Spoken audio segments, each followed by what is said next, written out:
अस्सलाम वालेकुम। मेरा नाम डॉक्टर मोहम्मद बिलाल है। मैं कंसल्टेंट ऑर्थोपेडिक सर्जन और एसोसिएट प्रोफेसर ऑर्थोपेडिक हूँ लाहौर में। हमारी ये वीडियो फिर MIS टेक्निक के बारे में है, लेकिन आज हम इसमें टेक्निक की बजाय उसके फायदे डिस्कस करेंगे। पहले मैं इस पर कुछ वीडियोस बना चुका हूँ। अगर आप मजीद टेक्निक के बारे में इंफॉर्मेशन चाहते हैं तो आप उन वीडियोस को देखें।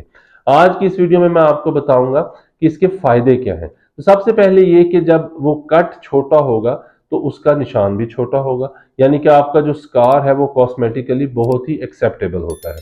और स्कार का जो साइज है वो 6 से 7 सेंटीमीटर होता है। जब स्कार छोटा होगा तो उसमें ब्लड लॉस भी कम होगा, और जब ब्लड लॉस कम होगा तो इंशाल्लाह ऑपरेशन के बाद आपको ब्लड ट्रांसफ्यूजन की जरूरत नहीं पड़ती। उसके बाद जब स्कार छोटा होगा तो पेन भी कम होगी, और हमारे पेशेंट्स हिप रिप्लेसमेंट के दूसरे या तीसरे दिन पेन किलर्स लेना बंद कर देते हैं।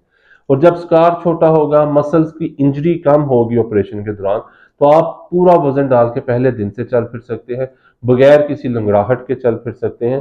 तो ये सारे फायदे हैं MIS टेक्निक के। इसके अलावा हॉस्पिटल का स्टे कम होगा।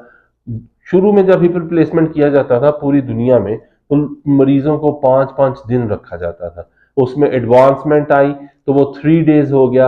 अल्हम्दुलिल्लाह मेरे मरीज 1 से 2 दिन हॉस्पिटल में स्टे करते हैं, और हम इस चीज की तरफ आ रहे हैं कि हम डे केस करें इसको।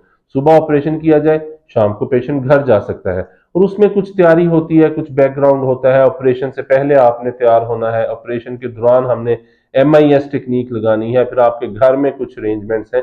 लेकिन पूरी दुनिया में ये हो रहा है। और इसमें सबसे बड़ी जो हमारे लिए इनकरेजिंग चीज है कि हम MIS टेक्निक पाकिस्तान में करते हैं, और उसकी वजह से हम क्विक रिहेबिलिटेशन की तरफ जाते हैं। और सेम डे डिस्चार्ज या 1 दिन के बाद, ज्यादा से ज्यादा 2 दिन के बाद आप घर जा सकते हैं, पूरा वजन डाल सकते हैं। ये सारे फायदे हैं। अगर आप हिप रिप्लेसमेंट की बारे में मजीद जानना चाहते हैं तो आप हमसे रब्ता कर सकते हैं। Thank you.